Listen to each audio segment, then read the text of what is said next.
Hi guys, a lot of people have asked us questions about a K-1 visa to get a fiancé to the United States. So we thought tonight we'd do an extra answering some of the more common questions. We are going to produce a series of videos which are very detailed and will help you do the process very, very easily. But for tonight, we're just going to answer a few of the more common questions. I'm going to ask my wife, Vinny, to ask me the first question. Okay, here we go. Do we have to meet in person before I apply to my visa? Right. It is a rule that you must have met face-to-face and in person. It doesn't have to be a long time, but it is better for as long as you can. It is possible in very, very exceptional circumstances to do it without meeting. For instance, if there are physical reasons why you can't meet or there are religious reasons, it's possible, but it's very difficult. Yeah. And second one is, what else do I need to do? Okay, well, there is an application form to fill out and lots of documentary evidence. The American government is very skeptical of getting foreign girls into the country, really just to get them there to work. So you have to really prove that she is genuine, that you are in a genuine relationship in order for them to give you permission to come here to get married. Yes. How long will it take?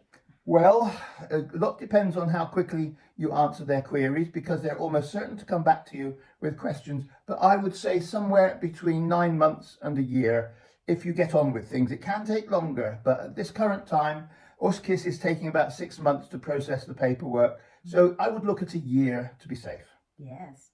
And is my foreigner boyfriend qualified for K-1 visa? Well, for the American visa applicant, things are very simple. If he's been divorced, he's got to prove that if he's been married, he's got to prove that he's divorced. He's got to be over 18 and he's got to be an American citizen. The other thing he's got to prove is that he's got a proper income to support you and he's got somewhere nice for you to live. But those are the only basic requirements. Yeah. And how much is cost for K-1 visa? Well, if you do it on your own, you probably get away with about $4,000 because you have other expenses like medical expenses, things like that. But you've got to budget about $4,000. Yeah. What are the example of K-1 visa proof of relationship? Proof of relationship is probably one of the most difficult things. Now, it's best to start looking at proof of relationship as soon as your relationship starts, if you're looking forward to hopefully getting married in the future. What the USKIS want to see is proof that you can demonstrate that you have had contact, that you think about each other, that you talk to each other, that he's met your family, that he's met your friends. You need photos of this sort of thing. You need to keep evidence of any video chats, any messaging. You need to print all this off to be able to show them that your relationship, and of course it has to be time-stamped so that they can see that it's gone on over a long period. This is why it's better to start sooner rather than later. Yeah, it should be genuine, isn't it? Oh yes.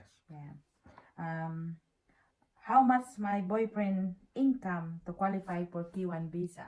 Okay, it's actually quite generous. It's actually much better than the British alternative. Their requirement is that your boyfriend meets the exact level of a reasonable income in the state that he lives in. 100% of the basic level of income. It's quite low. And if he's not able to meet it, he is able to have guarantors to help him to come up to that level. So there's usually a way to find around that. That's it? Is that it? Oh, well, that was easy. As I say, I'm working on a set of very complicated, very good videos to make available to you all to be able to handle this process professionally and easily. But for now, if you have any questions, please send them across and I'll do my best to answer them. I hope you've enjoyed this and thank you very much for watching. We'll see you again next time, won't we? Thank you. Okay. Bye. Bye-bye.